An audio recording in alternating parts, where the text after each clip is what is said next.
ಪ್ರಧಾನಮಂತ್ರಿಗಳ ಕಚೇರಿ ಶಿಫ್ಟ್ ಆಯಿತು. ಒನ್ ಲೈನ್ ಸುದ್ದಿ ಅಷ್ಟೇ, ಪ್ರಧಾನಮಂತ್ರಿಗಳ ಕಚೇರಿ ಶಿಫ್ಟ್ ಆಯಿತು.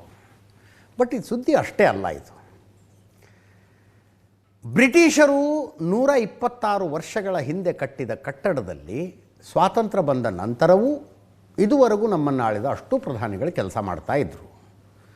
ನರೇಂದ್ರ ಮೋದಿಯವರು ಪ್ರಧಾನಿಯಾಗಿ 11 ವರ್ಷಗಳ ನಂತರ ಆ ಕಚೇರಿಯನ್ನು ಬದಲಾಯಿಸಿದರು. ಬದಲಾಯಿಸೋ ನಿರ್ಧಾರ ಮೊದಲೇ ಆಗಿತ್ತು. ಸೆಂಟ್ರಲ್ ವಿಸ್ತಾ ಅಂತ ಕಟ್ಟಿಸ್ತಾ ಇದ್ರಲ್ಲ, ಅದರ ಭಾಗವಾಗಿ ಹೊಸ ಪ್ರಧಾನಮಂತ್ರಿಗಳ ಕಚೇರಿಯನ್ನು ಕಟ್ಟಿಸಲಾಗ್ತಾ ಇತ್ತು. ಇದಕ್ಕೆ ಸೇವಾ ತೀರ್ಥ ಅಂತ ಹೆಸರಿಟ್ಟಿದ್ದಾರೆ. ಸೌತ್ ಬ್ಲಾಕ್ ಮುಂಚೆ ಇದ್ದದ್ದು, ಅದು ಇನ್ನು ಮುಂದೆ ಹೊಸ ಆಫೀಸು ಸೇವಾ ತೀರ್ಥ ಅಂತ ಹೆಸರು. ಅಂದರೆ ಹೊಸ ಭಾರತದ ಅವಶ್ಯಕತೆಗಳಿಗೆ ತಕ್ಕಂತೆ ಹೊಸ ಕಚೇರಿಯನ್ನು ಕಟ್ಟಲಾಗಿದೆ. ಹೊಸ ಭಾರತದ ಅವಶ್ಯಕತೆಗಳಿಗೆ ತಕ್ಕಂತೆ ಹೊಸ ಕಚೇರಿ ಅಷ್ಟೇನಾ? ಅಲ್ಲ. ಒಂದು ಕಾಲೋನಿಯಲ್ ಹ್ಯಾಂಗ್ ಓವರ್ ಅಂತ ಕರಿತೀವಿ. ಕಾಲೋನಿಯಲ್ ಹ್ಯಾಂಗ್ ಓವರ್ ಅಂದರೆ ವಸಾಹತುಶಾಹಿ ಭಾರವನ್ನು ನಮ್ಮ ಮೇಲೆ ನಾವು ಹೊತ್ಕೊಂಡು ಸಾಕ್ತಾ ಇರುವಂಥ ದೇಶ ಇದು.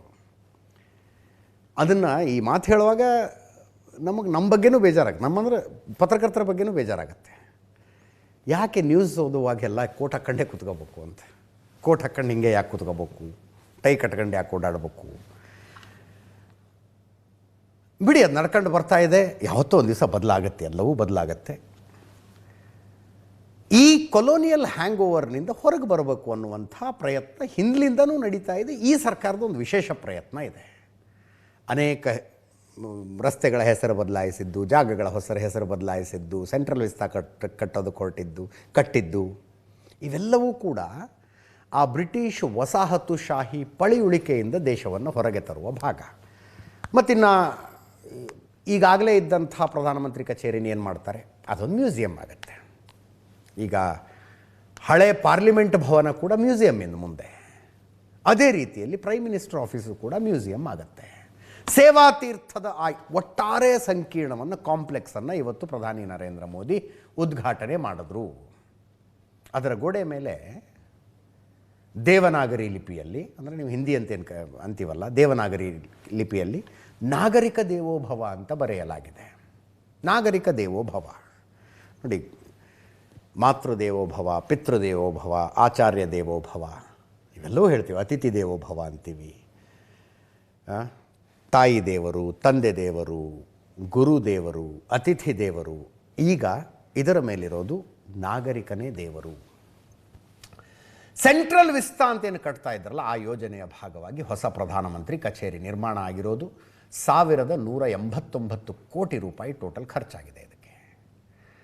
ಸ್ವಾತಂತ್ರ್ಯ ನಂತರ ಫಾರ್ ದ ಫಸ್ಟ್ ಟೈಮ್ ಒಂದು ಹೊಸ ಪ್ರಧಾನಮಂತ್ರಿ ಕಚೇರಿಯಿಂದ ಪ್ರಧಾನಮಂತ್ರಿಗಳು ಕೆಲಸ ಮಾಡ್ತಾರೆ. ಇವತ್ತು ಆಲ್ರೆಡಿ ಕೆಲಸ ಶುರು ಮಾಡೋದು. ಸೌತ್ ಬ್ಲಾಕ್ ಬ್ರಿಟಿಷರ್ ಕಟ್ಟಿ ಹೋಗಿದ್ದು, ಅಲ್ಲಿಂದ ಸೇವಾ ತೀರ್ಥಕ್ಕೆ ಪ್ರಧಾನಮಂತ್ರಿಗಳ ಕಚೇರಿ ಶಿಫ್ಟ್ ಆಯಿತು. ಹಳೆ ಬಿಲ್ಡಿಂಗಿಗೆ ಗುಡ್ ಬೈ. 126 ವರ್ಷಗಳ ಹಿಂದೆ ಬ್ರಿಟಿಷ್ ಕಾಲದಲ್ಲಿ ಆವಾಗಿನ ವಾಸ್ತುಶಿಲ್ಪಕ್ಕೆ ತಕ್ಕಂತೆ ಕಟ್ಟಲಾದಂಥದ್ದು ಸೌತ್ ಬ್ಲಾಕ್. ಅಲ್ಲಿಂದ ಈಗಿನ ಅವಶ್ಯಕತೆ ಹೊಸ ಭಾರತಕ್ಕಾಗಿ ಹೊಸ ಪ್ರಧಾನಮಂತ್ರಿ ಕಚೇರಿ, ಹೊಸ ಸಂಸತ್ ಭವನವನ್ನು ಸೆಂಟ್ರಲ್ ವಿಸ್ತಾ ಕಟ್ಟಿದಂತೆ. ಮೊದಲ ದಿನಾನೇ ಫೈಲ್ಗಳಿಗೆ ಸಹಿ ಹಾಕೋದಕ್ಕೆ ಶುರು ಮಾಡಿದ್ರು. PM ರಾಹತ್ ಯೋಜನೆಗೆ ಪ್ರಧಾನಮಂತ್ರಿಗಳ ಅನುಮೋದನೆ ಕೊಟ್ಟರು. ಇನ್ನೂ ಅನೇಕ ಮಹತ್ವದ ಫೈಲ್ಗಳಿಗೆ ಇವತ್ತು ಸೈನ್ ಹಾಕಿದ್ದಾರೆ. ಸೇವಾ ತೀರ್ಥದ ಉದ್ಘಾಟನೆ ಇವತ್ತು. ಅದರಲ್ಲಿ ಪ್ರಧಾನಮಂತ್ರಿಗಳ ಕಾರ್ಯಾಲಯ 1, ಕರ್ತವ್ಯ ಭವನ 1, ಕರ್ತವ್ಯ ಭವನ 2 ಅಂತ 2 ಇದ್ದಾವೆ. ರಾಷ್ಟ್ರೀಯ ಭದ್ರತಾ ಸಲಹೆಗಾರರ ಕಚೇರಿ ಸೇರಿದಂತೆ ಪ್ರಮುಖ ಡಿಪಾರ್ಟ್ಮೆಂಟ್ಗಳು ಕೂಡ ಇದೇ ಕಾಂಪ್ಲೆಕ್ಸ್ನಿಂದ ಕೆಲಸ ಮಾಡ್ತವೆ, ಇಲ್ಲಿಂದನೇ ಕೆಲಸ ಮಾಡ್ತವೆ. ಸೇವೆಯೇ ಪರಮಧರ್ಮ ಅನ್ನುವ ತತ್ವದಡಿಯಲ್ಲಿ ನಿರ್ಮಾಣಗೊಂಡಿರುವಂಥದ್ದು ಹೊಸ ಪ್ರಧಾನಮಂತ್ರಿಗಳ ಕಚೇರಿ ಸೇವಾ ತೀರ್ಥ. ಪ್ರಜಾಕೇಂದ್ರಿತ ಆಡಳಿತ ಅನ್ನುವ ಸೂತ್ರ ಇದೆ ಇದಕ್ಕೆ. ಅದರ ಮೇಲೆ ನಾನು ಆಗಲೇ ತೋರಿಸಿದ್ನಲ್ಲ, ನಾಗರಿಕ ದೇವೋಭವ, ದೇವನಾಗರಿ ಲಿಪಿಯಲ್ಲಿ ಕೆತ್ತಲಾಗಿದೆ. ನಾಗರಿಕ ದೇವರಿಗೆ ಸಮಾನ ಅಂತ. ಬ್ರಿಟಿಷರು ಭಾರತದ ಮೇಲೆ ಹಿಡಿತ ಸಾಧಿಸಿದಾಗ ರಾಜಧಾನಿಯನ್ನಾಗಿ ಮಾಡಿಕೊಂಡಿದ್ದು ಕೋಲ್ಕತ್ತಾನ, ಈಗಿನ ಕಲ್ಕತ್ತಾ. ಅದಾದ ನಂತರ 1905ರಲ್ಲಿ ಕಲ್ಕತ್ತಾನ ವಿಭಜನೆ ಮಾಡಿದ್ರು. ವಂಗಭಂಗ ಚಳುವಳಿ ಅಂತ ಓದ್ತೀವಿ ನಾವು ಇತಿಹಾಸದಲ್ಲಿ. ಅಲ್ಲಿ ಕೂತ್ಕೊಂಡು ದೇಶವನ್ನು ಆಳೋದು ಕಷ್ಟ ಅನ್ನಿಸ್ತು. ಅವರು ಶಿಫ್ಟ್ ಮಾಡಿದ್ರು, ರಾಜಧಾನಿಯನ್ನು ದೆಹಲಿಗೆ ಶಿಫ್ಟ್ ಮಾಡಿದ್ರು. ಆ ನಂತರ ಒಂದೊಂದೇ ಆ ಬಿಲ್ಡಿಂಗ್ಗಳನ್ನು ಕಟ್ತಾ ಬಂದರು. ಈಗ ಏನು ಪ್ರಧಾನಮಂತ್ರಿಗಳ ಕಚೇರಿ ಸೌತ್ ಬ್ಲಾಕ್ ಇತ್ತಲ್ಲ, 1931 ಕಟ್ಟಿದ್ದು ಅದನ್ನು, 1931 ಕಟ್ಟಿದ್ರು ಅದನ್ನು. 80 ವರ್ಷ ಸ್ವಾತಂತ್ರ್ಯ ಬಂದ ನಂತರ 80 ವರ್ಷ ಅಲ್ಲಿಂದಾನೇ ಈ ದೇಶವನ್ನು ಪ್ರಧಾನಮಂತ್ರಿಗಳ ಆಳಿದ್ರು. ಈಗ ಹೊಸ ಆಫೀಸ್ ಉದ್ಘಾಟನೆಯಾಗಿದೆ, ಡಿಜಿಟಲಿ ವೆಲ್ ಇಕ್ವಿಪ್ಡ್ ಇದೆ, ಸ್ಮಾರ್ಟ್ ರೂಮ್ಸ್ ಇದ್ದಾವೆ, ಸೆಕ್ಯೂರಿಟಿ ವಿಶೇಷವಾದ ಸೆಕ್ಯೂರಿಟಿ ಇದೆ, ಒಂದು ದೊಡ್ಡ ರಿಸೆಪ್ಷನ್ ಥರದ್ದಿದೆ. ಒಂದು ನವಭಾರತಕ್ಕೆ ಪ್ರಧಾನಮಂತ್ರಿಗಳ ನವ ಕಚೇರಿ ಅಂತ ಸೆಂಟ್ರಲ್ ವಿಸ್ತಾನೇ ಒಂದು ನೆಕ್ಸ್ಟ್ ಲೆವೆಲಿಗೆ ಕಟ್ಟಿದ್ದಾರೆ ಬಿಡಿ, ಅದನ್ನೇನು ಎರಡನೇ ಮಾತಿಲ್ಲ ಅದರಲ್ಲಿ. ಅದರ ಭಾಗವಾಗಿ ಕಟ್ಟಲಾಗಿರುವಂಥ ಸೇವಾ ತೀರ್ಥ ಕೂಡ ಹಾಗೆ ಇದೆ. ರಕ್ಷಣಾ ಇಲಾಖೆ ಇಲ್ಲಿಂದ ಕೆಲಸ ಮಾಡುತ್ತೆ, ಹಣಕಾಸು ಇಲಾಖೆ, ಆರೋಗ್ಯ, ಕೃಷಿ, ಈ ರೀತಿ ಪ್ರಮುಖ ಇಲಾಖೆಯ ಸಚಿವಾಲಯಗಳು ಕೂಡ ಇದರೊಳಗೆ ಇದ್ದಾವೆ. ರಾಷ್ಟ್ರೀಯ ಭದ್ರತಾ ಮಂಡಳಿಯ ಕಚೇರಿ ಇದರೊಳಗೆ ಬರುತ್ತೆ.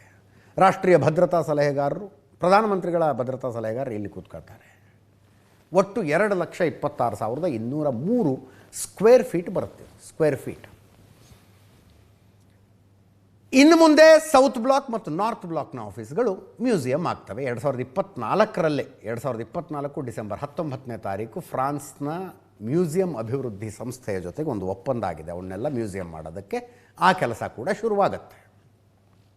ಇದು ವಸಾಹತುಶಾಹಿ ಮನಸ್ಥಿತಿಯಿಂದ ಹೊರಗೆ ಬರುವ ಭಾಗವಾಗಿ ನಡೀತಾ ಇರುವ ಮತ್ತೊಂದು ಕೆಲಸ ಇದು. ಇಂಥವು ಭಾಳ ನಡೆದಿದ್ದಾವೆ. ವಸಾಹತುಶಾಹಿ ಮನಸ್ಥಿತಿ ಅಂದರೆ ಬ್ರಿಟಿಷರು ಈಗ ನಮ್ಮನ್ನು ಬ್ರಿಟಿಷರು ಆಳಿದರು, ಮೊಘಲರು ಆಳಿದರು, ಈ ರೀತಿಯಾಗಿ ಹೊರಗಿನಿಂದ ಬಂದಂಥ ಅನೇಕರು ಆಳಿದರು. ಬ್ರಿಟಿಷರು ಆಳಿದರು ಅನ್ನೋದಿಲ್ಲ, ಬ್ರಿಟಿಷರು ನಮ್ಮನ್ನು ಲೂಟಿ ಹೊಡ್ಕೊಂಡು ಹೋದರು. ಅವರ ಯೋಚನಾ ಲಹರಿಯನ್ನು ನಮ್ಮ ಮೇಲೆ ಹೇರಿ ಹೋದರು. ಅದನ್ನು ನಾವು ಸ್ವಾತಂತ್ರ್ಯ ಬಂದ ನಂತರ ಹೊತ್ಕೊಂಡು ಓಡಾಡ್ತಿದ್ದೀವಿ ನಾವು ಅದನ್ನು. ಇಂಗ್ಲೀಷ್ ಬರದೇ ಹೋದ, ಇಂಗ್ಲೀಷ್ ಮಾತಾಡೋದಕ್ಕೆ ಬರಲ್ಲ ಅಂದ್ರೆ ಅವನ ಬಗ್ಗೆ ಮರ್ಯಾದೆ ಇರೋದಿಲ್ಲ ನಮ್ಮಲ್ಲಿ. ಮೆಕಾಲೆ ಶಿಕ್ಷಣ ಪದ್ಧತಿ, ಪ್ರಧಾನಮಂತ್ರಿಗಳು ಅದನ್ನು ಐ ಥಿಂಕ್ ಸ್ವಾತಂತ್ರ್ಯ ದಿನಾಚರಣೆ ದಿವಸ ಕೆಂಪುಕೋಟೆಯಿಂದಲೂ ಮಾತಾಡಿದ್ರು ಅಂತ ಅನ್ಕೋತೀನಿ ನಾನು. ಮೆಕಾಲೆ ಶಿಕ್ಷಣ ಪದ್ಧತಿ ಇಂಥವೆಲ್ಲ ನಡ್ಕೊಂಡು ಬರ್ತಾ ಇದ್ದಾವೆ. ಇನ್ನು ಒಂದೊಂದಾಗಿ ಹೊರಗೆ ತರುವಂಥ ಪ್ರಯತ್ನ. ಹೆಸರುಗಳ ಅನೇಕ ಬದಲಾದವು. PMO ಕಾಂಪ್ಲೆಕ್ಸ್ ಅಂತ ಕರೆಯಲಾಗ್ತಾ ಇತ್ತು, ಹೊಸ ಕಚೇರಿ ಹೆಸರು ಸೇವಾತೀರ್ಥ. 7 ರೇಸ್ ಕೋರ್ಸ್ ರೋಡ್ ಇತ್ತು, ಅದನ್ನು 7 ಲೋಕ ಕಲ್ಯಾಣ ಮಾರ್ಗ ಅಂತ ಮಾಡಿದ್ರು. ಸೆಂಟ್ರಲ್ ಸೆಕ್ರೆಟ್ರಿಯೇಟ್ ಅಂತ ಇತ್ತು, ಅದನ್ನು ಕರ್ತವ್ಯ ಭವನ ಅಂತ ಮಾಡಿದ್ರು. ರಾಜಪಥ ಅಂತಿತ್ತು, ಕರ್ತವ್ಯ ಪಥ ಅಂತ ಮಾಡಿದ್ರು. ಜಾರ್ಜ್ 5ನೇಯ ಜಾರ್ಜ್, ಪಂಚಮ ಜಾರ್ಜ್ ಅಂತ ಕರಿತೀವಿ, ಬ್ರಿಟಿಷ್ ರಾಜ, ಆತನ ಭವ್ಯ ಪ್ರತಿಮೆಯೊಂದಿತ್ತು. ಅದನ್ನು ಇಂದಿರಾ ಗಾಂಧಿ ಕಾಲದಲ್ಲೇ 1968ನಲ್ಲೇ ಆ ಪ್ರತಿಮೆಯನ್ನು ತೆಗೆದುಬಿಟ್ರು. ಅಂದರೆ ಭಾರತಕ್ಕೆ ಸ್ವಾತಂತ್ರ್ಯ ಬಂದು ಇಷ್ಟು ವರ್ಷ ಆದ ಮೇಲೂ ಬ್ರಿಟಿಷ್ ರಾಜನ ಪ್ರತಿಮೆಯಲ್ಲಿ ಯಾಕಿರಬೇಕು ಅನ್ನುವ ಪ್ರಶ್ನೆ ಕೆಲವರಿಗೆ ಬಂತು, ಪುಣ್ಯಾತ್ಮರಿಗೆ. ತೆಗೆದ್ರು ಅದನ್ನು. ಆದರೆ ಯಾವ ಮಂಟಪದಲ್ಲಿ ಆ ಪ್ರತಿಮೆ ಇತ್ತು, ಆ ಮಂಟಪ ಖಾಲಿ ಇತ್ತು.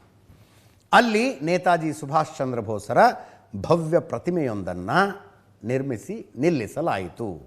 ನಮ್ಮ ಅರುಣ್ ಯೋಗಿರಾಜ್, ಮೈಸೂರಿನ ಅರುಣ್ ಯೋಗಿರಾಜ್ ಕೆತ್ತಿಕೊಟ್ರು ಆ ಪ್ರತಿಮೆಯನ್ನು.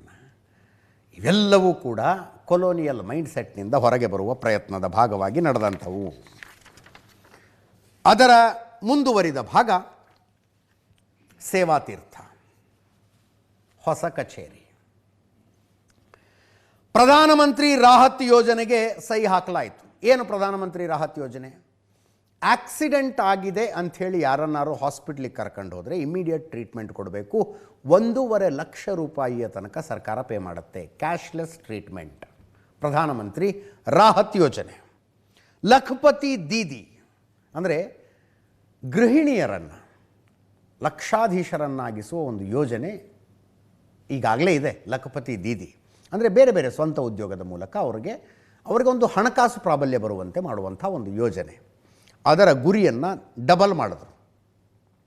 3 ಕೋಟಿ ಲಖಪತಿ ದೀದಿಗಳನ್ನು ಹುಟ್ಟು ಹಾಕುವಂಥ ಗುರಿ ಇತ್ತು. ಈಗ ಅದನ್ನು 6 ಕೋಟಿ ಲಖಪತಿ ದೀದಿಗಳನ್ನು ಮಾಡುವ ಗುರಿ. ಮಾರ್ಚ್ 2029ಕ್ಕೆ.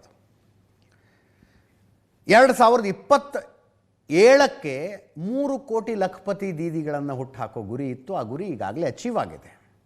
ಅಚೀವ್ ಆದಮೇಲೆ ಅದನ್ನು ಎಕ್ಸ್ಟೆಂಡ್ ಮಾಡಿದ್ರು. ಕೃಷಿ ಮೂಲ ಸೌಕರ್ಯ ನಿಧಿ ಅಂತ 1,00,000 ಕೋಟಿ ರೂಪಾಯಿಗಳಿಗಿಂತ 2,00,000 ಕೋಟಿ ರೂಪಾಯಿಗಳಿಗೆ ಅದನ್ನು ಜಾಸ್ತಿ ಮಾಡಿದ್ದಾರೆ, ಡಬಲ್ ಮಾಡಿದ್ದಾರೆ. ಸ್ಟಾರ್ಟಪ್ ಇಂಡಿಯಾ ನಿಧಿ 2.0 10,000 ಕೋಟಿ ರೂಪಾಯಿ ಫಂಡ್ ಮೀಸಲಾಗಿಟ್ಟಿದ್ದಾರೆ. ಅದು ಮುಖ್ಯವಾಗಿ R&D ಮಾಡೋದಕ್ಕೆ, ರಿಸರ್ಚ್ ಆ್ಯಂಡ್ ಡೆವಲಪ್ಮೆಂಟ್ಗೆ. ಪ್ರಧಾನಮಂತ್ರಿಗಳು ಮಾತಾಡಿದ್ರು, ಕೇಳಿಸ್ಕೊಳ್ಳಿ.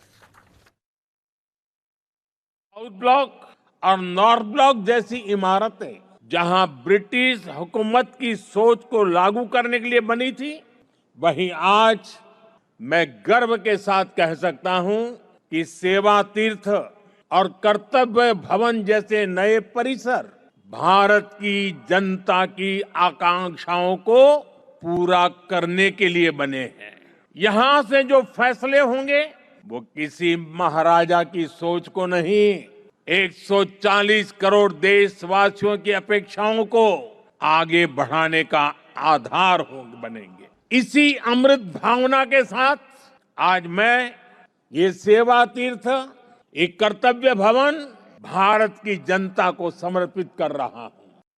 आजादी के बाद साउथ ब्लॉक और नॉर्थ ब्लॉक जैसी इमारतों से देश के लिए अनेक अहम निर्णय हुए, नीतियां बनी. लेकिन ये भी सच है कि ये इमारतें ब्रिटिश साम्राज्य के प्रतीक के तौर पर बनाई गई थी. इन इमारतों को बनाने का मकसद भारत को सदियों तक गुलामी की जंजीरों में जकड़े रखना था. साथियों, आप भी जानते हैं, एक समय था जब कोलकाता शहर देश की राजधानी हुआ करता, लेकिन 1905 के बंगाल विभाजन के उस दौर में कोलकाता ब्रिटिश विरोधी आंदोलन का प्रबल केंद्र बन चुका था. और इसलिए अंग्रेजों ने 1911 में भारत की राजधानी को कोलकाता से दिल्ली शिफ्ट किया.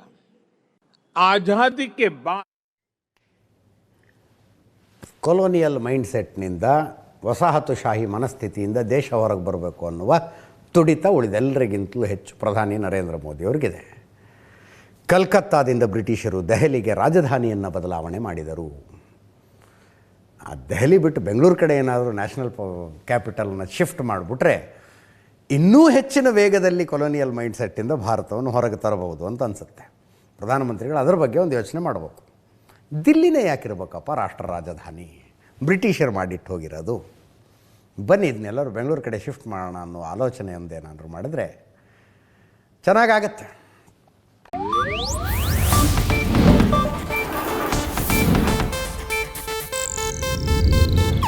ಇದು ಏಷ್ಯಾನೆಟ್ ನ್ಯೂಸ್ ನೆಟ್ವರ್ಕ್ ಪ್ರಸ್ತುತಿ.